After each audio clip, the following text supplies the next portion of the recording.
Hello, Perspectivists. Welcome to another episode of the Perspectivity Podcast. Today, I am in the home of Jenna, an amazing person who I just met recently over the last few days. And today, we're just going to have a conversation about her really interesting life story and also just the community that we've been able to build over the last few days. It's just another opportunity to jump into someone's life and learn about some pretty unique circumstances. You've had a pretty unique life, wouldn't you say? Yeah. Wow. So I kind of get us started. One of the things that I loved about you when we first got here, we're on the American Discovery Tour, we're traveling the entire country. One of the things I loved about you is as soon as we opened the door, you were just full of connection and curiosity. It was like you were super happy to see us. We'd never met, but it also felt like we were already very quick friends. And I just want to ask, are you that way with everybody? Or is there just something special about us? Like, what's that like? Definitely something special about you guys. Kidding. Oh. So I would say I'm always like this. I think I'm always been really curious and really want to just meet different people. And it's been like this my whole life. So it's not like I wasn't before and then change. I have always been very curious. Wow. So walk us back. Now, you have a wild story. So walk us back to childhood. Like, first of all, where'd you grow up? I grew up in Taiwan. So how much do you want to know? As much as you like to share. Okay. So I grew up in Taiwan and I was adopted when I was like turning 11. And then I've been in Florida for like over a decade basically. And then now I am in Seattle for like a work opportunity. So yeah, but I associate myself more with like the American culture just because my whole environment is, they were born and raised in Miami. So sometimes I have some Taiwanese like culture and value. So maybe that's why I'm very welcoming. I really care about hosting. I like to take care of people, making sure they are taken care of. Maybe that comes from my Asian background. But yeah, my majority of my life has been in the U.S., Wow. That's really fascinating, too. When I think about Taiwan, I don't really know anything about Taiwanese culture. And I didn't know that about being welcoming. That's really beautiful.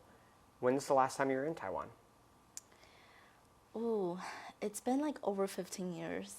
So yeah, it's been a long time. I haven't been back since I got adopted. Wow. Yeah. That's wild. So you were adopted. Did you have siblings? So I have one birth sister, and I have a few siblings here. So total, I have 3 sisters and 2 brothers. Wow. 3 sisters, 2 brothers. Was your birth sister also adopted, or? No, she wasn't. So it was just me. Oh. Do you still keep in contact with her? Yeah. Actually, it's a funny story. Like, before I got adopted, I was reconnected with my sister, but we actually haven't seen each other since, like, basically kindergarten or before, because we were separated into, like, 2 different orphanage. And then just a few weeks before I got adopted, I found out she and I were under the same, like, adoption care in some way. Like, we were going to the same meeting, we were going to the same building. So the whole time I was like wondering, like, oh, I wonder what happened to my sister.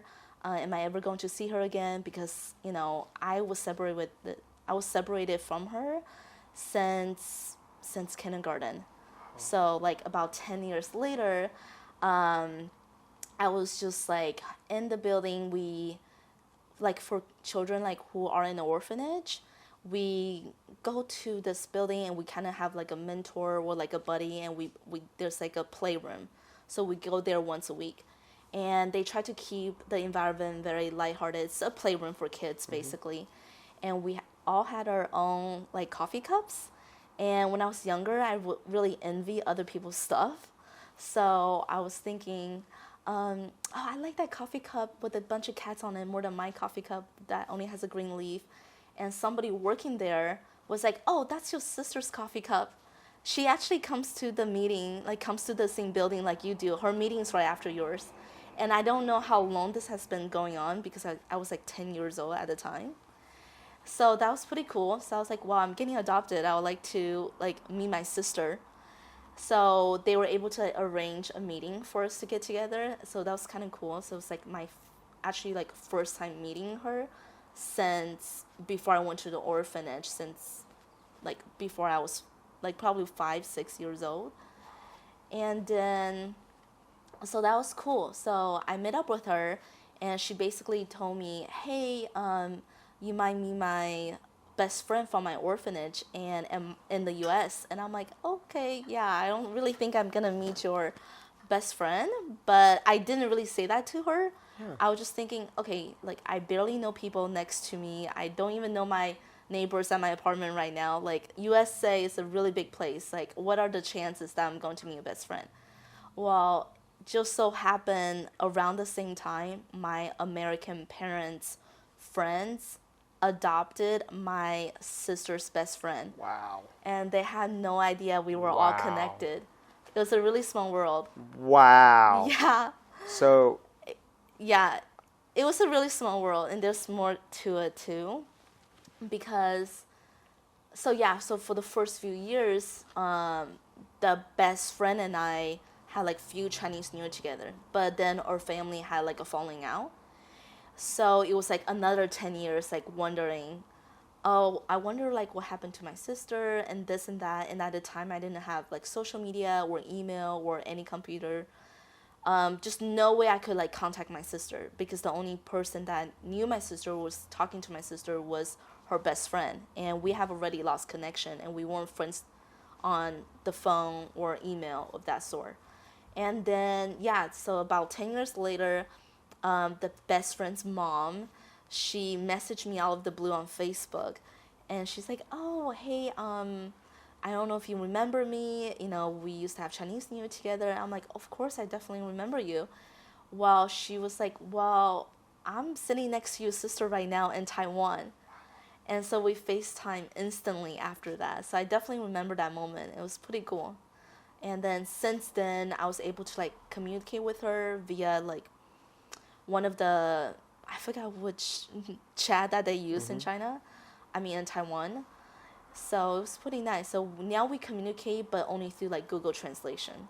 So our wow. relationship are more like on the acquaintance level, but maybe in the future I'll like learn Chinese again, and maybe I can like actually talk to her in person.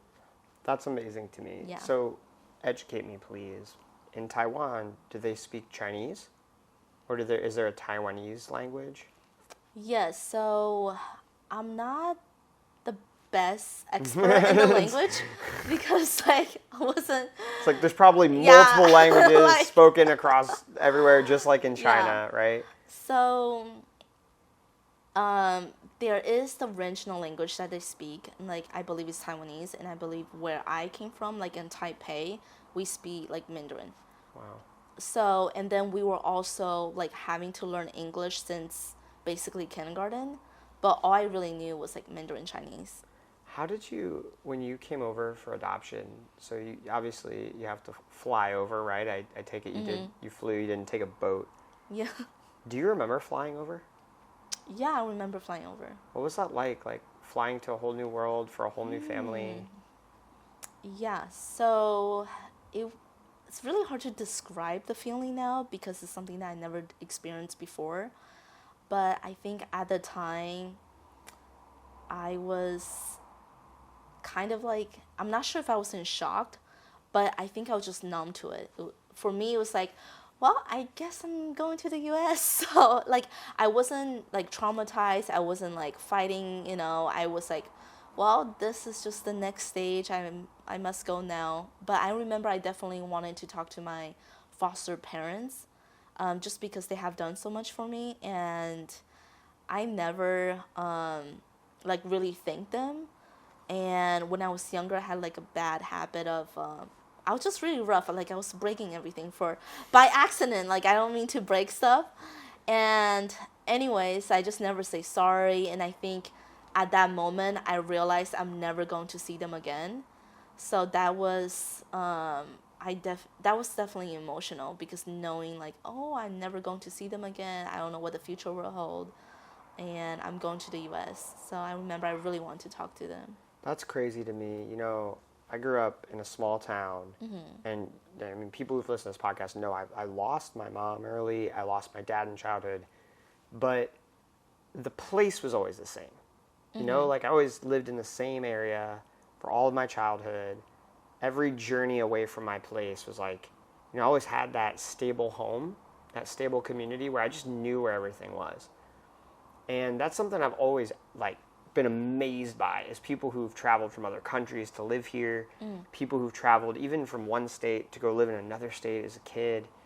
That's something that just fascinates me because I can't imagine what that would be like. I'm really curious. So now you're in your, you went from Taiwan to Florida, and then you came to Seattle for a job. What was it like moving on your own terms? Like you're in adulthood, you're moving to a new city because it's like what you're choosing to do. What was that experience like? It definitely, the feelings that I experienced moving here, when I was younger, I wasn't like emotionally aware enough to even like describe how I was feeling, because I think when we were younger, we're just like experiencing it. Like we're not really able to like put the words into our feelings or how we're feeling. So, but that feeling came back again when my mom drove me to the airport, and I remember like looking over to her. I'm like, oh my gosh, I remember this feeling. This feels exactly like when I left Taiwan and when I came here. And to this day, like I can't really describe what that was like, but definitely moving on my own term.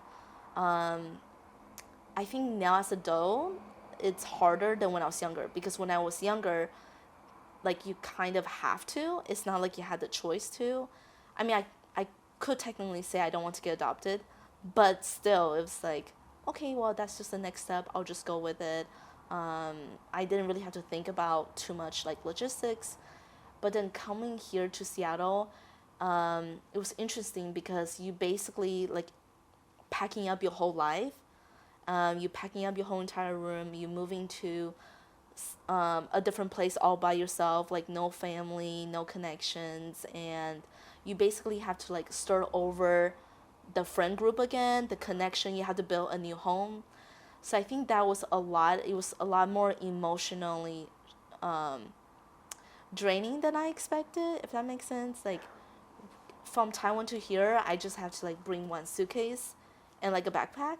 But for here, coming to Seattle, I have to decorate my apartment. I have to get all the stuff. I have to pay the bills, and just like meal prepping. I feel like a lot of people understand this. It's like there's a lot more responsibility now, and also you're a lot more aware about like how you feel. And so, I'm not sure if I answered your question. Yeah, no, and that's something that is fun for me to explore, is to think about, our life story. A fundamental part of it is the places that are part of that story, the environment. It's like this shamanic drummer friend of mine talks about how in indigenous cultures, the environment you're in is a fundamental part of you. And so that's, in American culture, we don't talk about that often. It's kind of like, I'm me and I go places. But in some indigenous cultures, I've been learning that it's actually that you and your environment are actually one and the same. And so that's why travel's always fascinated me, because from that perspective, it's like, oh my gosh, to go somewhere new, I also, in a way, am becoming something new, which I like. Thinking about that, I've always wondered what it would be like to grow up in an orphanage. Were there like a lot of kids in the orphanage? Was it like, how do you end up in a place like that, and what's it like as a kid growing up there? Yeah, so there was definitely a lot of kids in an orphanage because it's like a campus almost. So like there is different groups for different age groups. So for like kindergarten till like all the kindergarten kids is in one group, and then all the elementary school kids is in one group, and all the high school girls is in one group. So like they divided by different, like in the school system it's like different class. Over here it's like different age group, and of course like there's the girls group versus the boys group, so they're separated. I think for me, I always like live life like, okay, that's just the next step. I don't really like reflect. I mean, I reflect, but I never thought, oh, I have such a hard life, or this was so difficult. I went through all of this. For me, it was just like that was my norm, that was my environment, and that was all I know. So it would be difficult for me to think my life was difficult because that's all I know, because you can't like really compare, like I get it if somebody from the outside might think, oh, you have such a difficult life. For me, I was like, well, that's just my environment. Like I've been at an orphanage since I was like basically in kindergarten, so it's not like I had social media or friends to compare my life to, and I didn't really have like televisions or social media to wish I want a different life. So for me, it wasn't too bad, but I definitely was like insecure for sure, because in the orphanage, at least the one I was at, the girls were almost like very cliquey, and there's like the popular girls and there was not so popular girls, and I just remember being in that environment, and also the environment was very judgy. It's almost like a popular context a little bit. But I don't feel that way so much now. But yeah, growing up, it's always like there's the popular group and more catty, I suppose. Wow. So one of the things that's interesting, because the way you're describing it, it almost sounds like, It's like almost just sounds like campus. full-time school. Yeah, like you're at full-time school. It's almost like boarding school. You sleep there. Yeah. Did you have anyone at that time in your life who served as like a caregiver or someone that you could really feel safe around? I don't think so. I think, yes, they do have like people that are not in an orphanage and you see them like once a week, or they take you and they invite you to be part of their life. So like around the holidays, they will invite you to be go to their house. But I don't remember that very frequently. Like I remember going to this, I guess you could call it caregiver, but it's just somebody from the outside, bring you into their home for a little bit, but it wasn't very frequent. So for me, it only feels like once a year, once or twice.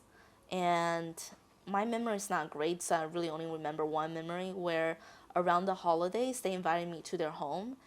And so yeah, like I don't really feel close with them. I don't feel like it was my safe space, because to me, they feel like a stranger to me still. Wow. So So what was that like then when you got adopted? Did you develop that kind of relationship with your adopted parents, or you know, you were 11, right, when you got adopted? yeah, it was a few weeks before my 11th birthday. Wow. So did you develop that kind of relationship, or did it still stay more of like this is a caregiver, not like a deep emotional attachment? Oh, so you're asking like when do my family feels like family? Yeah, Okay. yeah, absolutely. So I think I never really had to think about it. I feel like it just naturally. It's a tough question, honestly, because I think they already love me just the way I am. They don't treat me like, oh, you're an adopted child. Oh, you're from Taiwan. So they treated me like their daughter, like straight away.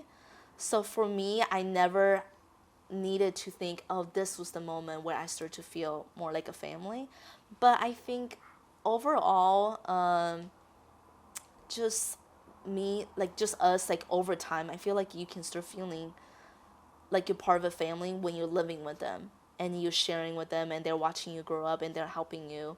So I think that's that's almost given. It's not like I see my family like once a week, and it's not like building friendship. I feel like building friendship, you have to like keep commitment, see them more frequently. For me, I live with them, so we have to be a family. Wow. That's You know what amazing I mean? how, yeah, and it's amazing how you go from like, oh, I don't really have this thing to, okay, here they come, and they just treat you like, oh yeah, you're our daughter. Yeah, Like, it's almost like you've just been our daughter, and yeah, that's just how it's going to be. That's absolutely incredible. yeah. I feel like I was more connected to my family when my dad remarried because my stepmom. is Italian, so right away they just treat me like part of their family. And I think my adoptive family, like, they're naturally very little bit cliquey, and they're less like Italian. I don't know how to explain it. Because like they all grew up in Miami together. They all went to the same school, same church, and all of that stuff. So there was still a little bit cattiness in the cousins. Like there's the popular cousin. There's always I always felt a little bit of like being left out. So that was kind of challenging, but I just thought that was the norm. That's how it is. But I didn't really start to feel like I'm really like what family really should feel like until my dad remarried, and then my stepmom's whole family just talked to me like their family. They treated me like one. They invited me to things. I think that's really nice.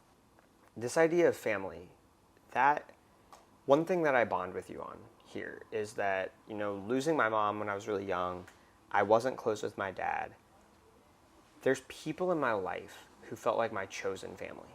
People who chose me, chose to love me, chose to treat me as if I was their son or their brother or their friend, you know, deep friend or something. And I've had that throughout my entire life, and it's made a huge difference. In fact, for me, when people choose me as family, that almost even feels better than, you know, being born into it. Because if you're born into family, it's like you're saying, well, if I live with you, we're kind of just have to be family. But when someone chooses to love you at that level, it's like an extra special, like, wow, you're willing to do that for me. Have you ever had that kind of relationship in your life where you felt chosen? No. Really? Yeah. I never felt like I need to be chosen. You know what I mean? No, I would say no. Yeah. Have you ever been in love? That's a tough question. Yeah? Yeah, like, I don't think so either. Yeah. Maybe I have, but right now, like, to this day, I'm, like, questioning, like, was that love or was that just a honeymoon stage? Like, I think I'm still, like, learning and discovering, like, what that actually feels like. So, yeah. Wow. What is that? Go ahead. Oh, what were you going to say? I was going to say, like, how will you describe that? Like, how do you know if you're in love? You just know. For me, I think love to me is like this feeling of just deep commitment. It's like I'm committed to you and your happiness. And so love for me is actually really easy. It's like I've been in love many times. And every time it's like this deep commitment. That's what it feels like at an emotional level. It's not like up here. It's not like I just choose to care for you. You do choose it, but it's like my heart just feels like, oh my gosh, like I want you to have so much joy and so much happiness, and I just want you to experience the best quality of life you possibly can. And so I experience that for a lot of people, and then romantically, it's like just that on a whole nother level. Okay, cool. For me, I feel like whoever I like or whenever I date somebody or into somebody, I always want to be committed. So there are moments, like, I guess you could say, like, my first person I've been with, I definitely was really into him. But I think a lot of it may be just me having the honeymoon glasses. So we were able to, like, reconnect years later. But he acted the same way, but I realized I don't like him anymore. Yeah. So it's the same person, didn't behave any differently. I just realized I'm the one who know how I want to be, how I want to live, and I just didn't like them anymore, even though they were the same. So I think I grew up and I changed, and I got to see, like, the actions versus the words, because my love language is more like words of affirmation and, like, quality time, and the person was very good at, like, words of affirmation. So for me, I was feeling like cloud nine all the time, and I felt like the most like I felt like I could do no wrong, like the top of the world basically. But then looking back, there was a lot of actions that I glimpsed over. So I'm like, wait a second. It made me question, it's like, was I really in love or was it just like a glaze? You got tricked. Yeah. I love it. So It's crazy how the mind works with love. Yeah. I love that, but it's also like, really? I was in love with you? Like, what? yeah. That's crazy. Yeah. Thinking about that, what is, knowing that words of affirmation mean something to you, it does something for you. Mm-hmm. What is, like, your favorite thing for someone to tell you? Favorite thing for somebody to tell me? Mm-hmm. I don't have one because for me, like saying I have a favorite thing, it sounds like I have expectation for somebody to tell me something. Yeah. And I don't have expectation. I think what I appreciate most is like them listening, and maybe they can say some of the qualities I don't recognize of myself. So like, for example, like a good friend recently like point out that I'm very good at bringing people together, and I just never realize it, never recognize it. I just think it's normal to connect, to make friends, and just like bring people together for going out to eat. So for me, it was like a norm. But then I guess for my friend, that's really challenging. And he was like, "Oh, you actually are so good at bringing people together. How did you do it?" And I think I like hearing stuff like that. It's like them pointing out the blind spots that I don't know. Oh, that's You know? nice. Like they reveal a piece of you that Yes. you didn't realize. Yeah. Because That's cool. I want them to be genuine too, because I don't want to say, "Oh, I like to hear X, Y, and Z," and that's all they ever say. And it also depends on what it is, you know. What was it like? So we talked about this a little bit before, and I've been thinking about this since last night when we were talking about it. What was it like for you coming from Asia over to America, and then like, what was it like being a teenager? Or being a teenager here. Mm-hmm. Being a teenager here, can you ask like a more specific question? Yeah, well, I was thinking about, we were talking about comparison. Oh. We were talking about like beauty standards. We're talking about all that kind of stuff. And I'm just thinking like, what was teenage life like in that regard? How was it challenging? You know, what was that like for you? Yeah, I would say coming here was definitely challenging, like especially in the beginning, just because I was super insecure. So like growing up in Taiwan, the beauty standard is, hopefully it's not the same now, but the beauty standard is being super white, like whiter the better. You know, blue eyes, blonde hair, you know, the Western you look, the better. So I think that was really challenging because my whole environment encouraged that beauty standard. So I never felt like beautiful, and for the longest time, I would just like wish I was never born Asian in the first place. Yeah. Like just hated that. And then so that was challenging coming here because I was homeschooled too. So it's just like me and my mind, and I don't really see people thinking Asians were beautiful. So I think dealing with insecurity was really challenging, and just like feeling, oh, nobody's asking me out, maybe because I'm Asian, or Asian's the worst race, you know, the less beautiful. So yeah. That would be really hard. I'm sorry you felt that way because you are beautiful, and that would be really rough. I can't imagine if I had a daughter, if that was going through her mind. Yeah, it was definitely tough. It definitely got better later, like around high school and like senior year of high school. Just because one of my good friends she just basically embraced being Asian, and well, she wasn't Asian, but I was complaining to her. I'm like, "Oh, I don't like to be Asian. It's the worst one." And she was like, "Jenna, what are you talking about? Like, Asians are so unique. Like, the food's completely different from all the other food in the U.S. Like, the culture, the way you guys look." And I think having a friend that truly like Asian culture, not for the fetish, for the stereotype, but like truly liking the culture makes me feel good. And also, during the time when the music video Gangnam Style came out, Like, that was my first awareness that people like Asians. Because at that time, like, K-pop wasn't really popular. There wasn't anime on Netflix. There wasn't TV shows. Like, I remember one time I was at a library and I asked do you have any anime books? They didn't understand what anime was. They gave me animal books. They brought to me a book about animals, and I'm like, okay, they probably think like I can't speak English, but okay, I'll just take it. But I think when that music video came out, and seeing the comments of like, oh my gosh, those Asian girls are so beautiful, and even my brother pointing out like which like backup singer was his favorite. I was like, wow, people here like Asians, you know. So then also like the videos, like suggested videos, and like you read the comments, and there was just like a lot of positive admiration towards the girls. I think that was like the beginning of me feeling liked because I see someone else that's also Asian being admired.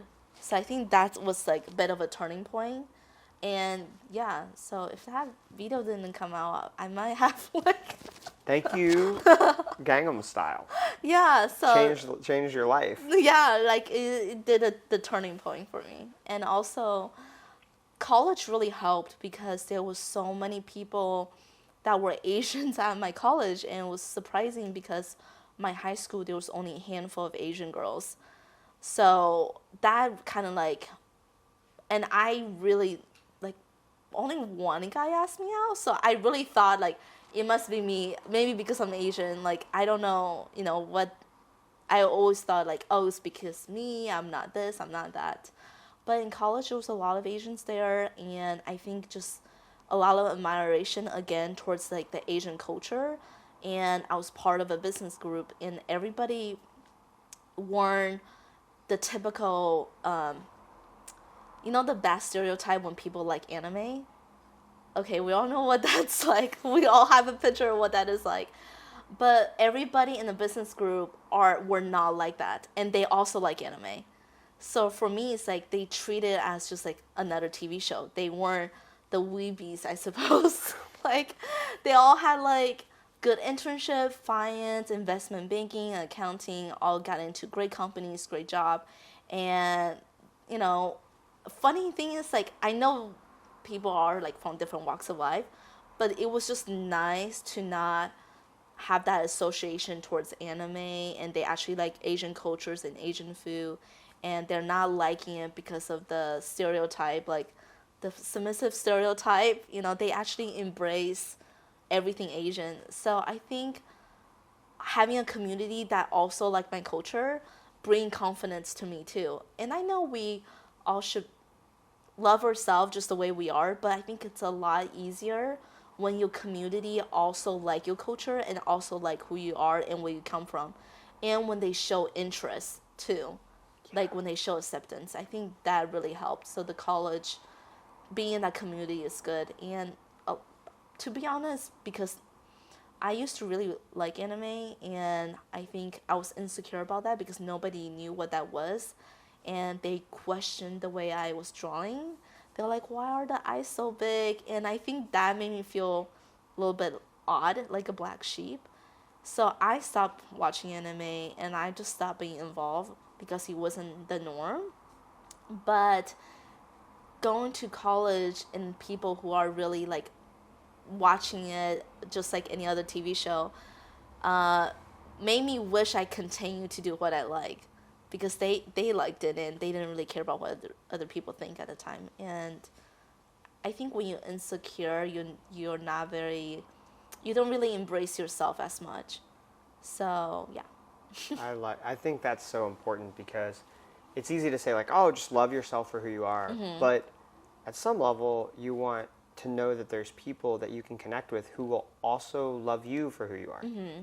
And it's both, right? Like to have love for yourself as who you are, but also to not feel isolated, to not feel like you're the only person, because one of the best feelings in life is a shared experience. Mm-hmm. Two people who love the same thing, a group that loves the same thing. And I think that really highlights for a lot of people out there if they don't have that community around what they love or around maybe their culture, if you don't have that, you can really feel way different than everybody else around you in a not so positive way. I think that's a really I think that's a powerful story. It reminds me of, I had a friend who was into gymnastics, like a guy who was into gymnastics, and now that would probably be fine, but growing up, we're around the same age. Growing up in school, he got made fun of all the time. People would assume he was homosexual because he likes gymnastics and not football or basketball. And it was really sad. He was really good at gymnastics and he loved it. And I thought it was like the coolest thing ever. But he ultimately stopped doing it because he was tired of getting made fun of for it, tired of, being picked on and feeling like he's the only one. There's no one else who's doing it. And that was heartbreaking, to give up something that he loved, that he was good at, that now, it could have helped him have an amazing future too. Just because he couldn't find acceptance for who he was. Yeah, I think that's hard. I feel like if you were confident from a young age, you more likely just to do it anyways. Yeah. And I think for me, maybe because I want to feel liked when I was younger, so maybe that's why I stopped. And also, I didn't really have a computer, so it's not like I could watch like anime consistently. So I think that plays a part too. Like, they have access to YouTube or computer, so they are able to watch that consistently. Whereas like I didn't, so I just naturally grew out of it, I suppose. Yeah, I think that's huge. So looking like at your life now, where you're at, you're here in Seattle, doing a job. What's something that is really important to you in life right now, at this time of your life? I would say having strong community of friends. I think that's really important to me. It's kind of like you have to create your home again. And I think having quality friendship in a group makes me feel satisfied versus having a bunch of social events, bunch of activities with an acquaintance. And yes, I can keep my life busy. I can do a lot of different things, be in a lot of different groups, but I feel very dissatisfied. I feel like I don't really have like a foundation, a solid rock, like people that could really support you, So when you're doing so many different social groups, and I feel like a lot of people in the US, they have lots of acquaintance and they have like quantity of friends, but they're very lonely because they don't really have that like true, deep, meaningful friendship. They're just hanging out based on the social activities and based on like what's beneficial. So I think for me right now, finding that friend group again or building that, it's hard, like we're all older now, we all have jobs, we all have different activities and different hobbies, and to build that community you have to make that commitment like very frequently, and it's like a two-way street. Like both people need to make the commitment. Absolutely. I love that.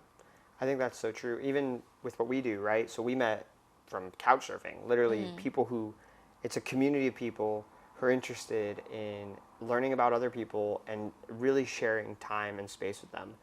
What I've found that's really cool is it's also like people who want deep connection, people who want, not like your best friends forever type thing, but people who want a little bit more than just a hi, hello, maybe do a little something together. It's like you want to learn a little bit more about the person. Do you find that true in like the couch surfing community? Okay, are you asking, is it true that people do couch surfing because they want a deeper connection? Yeah.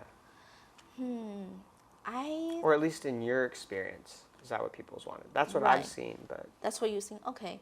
I feel like you have more experience than me, so... Been doing it a little bit. Yeah. In my perspective, I think they really want to feel more connected to the location and the local. I don't think they necessarily want like a super deep connection with the people because they know they're only there temporary. Yeah. And they're going to leave again. But I think they really want to feel like they're part of the local. They really want to know what it's like living on a day-to-day, Maybe it could be like going to the coffee shop, going to the grocery, just living like you're locals. I think that's what they want. The connection part, I feel like people really are curious about each other and really want to know each other's background. I can't really say it's because they want a deep connection. Because if I want a deep connection, for me, it wouldn't. I don't go to couch surfing first. Yeah. Like when I think you don't go ask somebody if you can just stay at their place for a yeah, while. I don't do that. I don't do that. I don't try to do that. That's what I do. Yeah. And I think because for me, a deep connection for me is like being consistent. Like, yes, I can have a great conversation with people like from the couch surfing community, but for me, I'm still slightly a little bit dissatisfied or like sad even because I might never see them again. Yeah. And I really care about seeing my friends consistently, like going through different life journeys together, hanging out, the good time and the bad time, when we're having a difficult time, calling each other to go for a walk. I think that's where you're really having that deep connection, is they're part of different phases of your life. But if somebody is just part of the high part of my life, then I don't know. I don't feel like it's like super deep, you know. I get that. You No, know I what I do. mean? And it's weird because in the current, like, what we're doing, we're getting to the point where we have spent some of the worst times people have had in their lives. We've spent it with them. Mm-hmm. That's crazy. We were with someone when they had to start going on medication for HIV. We were with we've been with people who've now taken their lives and had deep connection with them. And I'll tell you what's really interesting about that is that I do often wish, I'm like, we've got a stack of over 100 new friends in all these different cities. Mm-hmm. And I do often wish, I'm like, man, I wish I could spend more time with them through more of the seasons of their life. When I see them on Facebook, I'm like, oh man, I wish I could have more time with them. Mm-hmm. And I'm glad I wish that. I'm glad that that's a pain point for me with couch surfing. But I like to think about that because you and I, we were talking about a connection over travel. When we first got here, you were talking about how you took like just a solo trip. And you and I have been to the island of Corfu, Greece, a place almost nobody's been, which is crazy to me that we both went there. And I'd like to just kind of round out by asking you about that. What does travel mean to you? And is that important to you at this stage of your life? Right now, at this stage of my life, it's not important, but because I had such a great experience, I definitely want to make it more part of my life. Mm-hmm. So, but right now it's not my priority, but maybe I should, mm-hmm. make it more of a priority. And travel means to me, I think it's just really connecting with the locals, like to really learn from the people that live there rather than like taking everything, like as a tourist, like when you go into the touristy place, you're not really learning about the people there. You are taking what is the best version of them. You're not really learning about the difficulty, the rent, the money, the work you have to put yourself through, the type of people that live there, and the challenges of living there. You're probably going to the best food places, but the top, 5-star recommendation. You go into the museum, so you're kind of like in this like little atmosphere. And for me, I really want to like learn about the people that actually live there and just to really experience that. And so I would say travel, what it means to me, just learning more about different cultures and different backgrounds. I love that. What you just said reminded me of a phrase I've heard a lot about: if you like a flower, you pick the flower. Mm-hmm. But if you love the flower, you leave it planted and you water it and you love that you get to see it. Mm-hmm. And you actually share space with the flower. One thing I've learned about this trip that we're doing is there's a difference between going to a place and trying to take from the place and trying to really merge with the place. When you merge with the place, you become a part of it too. Yeah. It's like you share your life with the place. And that's been my favorite part of this trip is everything's two-sided. We learn about people, we learn about the place, but then we also give ourselves to the place. They learn about us, and I feel like when you can get a great two-sided connection. I think so nice. Too. I think it helps when you like volunteering because you feel like you're giving back. I know for me, when I was traveling solo, I wasn't really I keep use the word satisfied, but I just felt like there was something missing because I was just going to different countries every weekend, and I was having a lot of fun, but I was, flying mostly on the weekends, and then I was going to the restaurants. I was really trying to try the traditional cuisine and going to like recommended places like the museums or locations. I felt like I was taking more than like giving back to society. Like I was taking the best of all the places I've been to.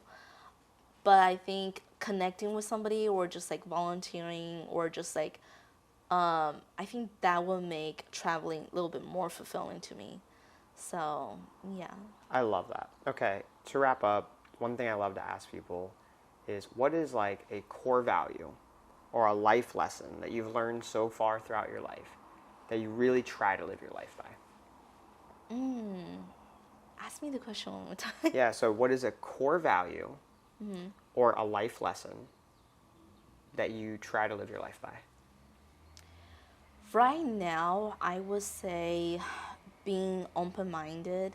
Like, I know it's easy to say than do, but when I was younger, like being in the environment I was, the perspective was very close-minded. It was like only girls can be clean, guys cannot be clean.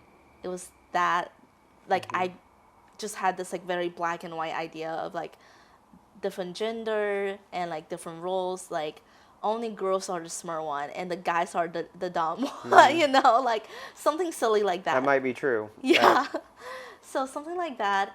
And I think I look, and also I had like a perspective like only the wealthy can be, only the people with connections and like living in a wealthy family can be successful. If you're not in that family or if you're not in that connection, you cannot be successful.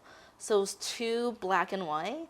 And I think now is really just being open-minded. Like life is not black and white. There's always a gray area. Just because you're a girl doesn't mean you're smart and organized. It can be, you can be the opposite. That's just like a small example. As I said, being open-minded and just like being always asking the why behind something.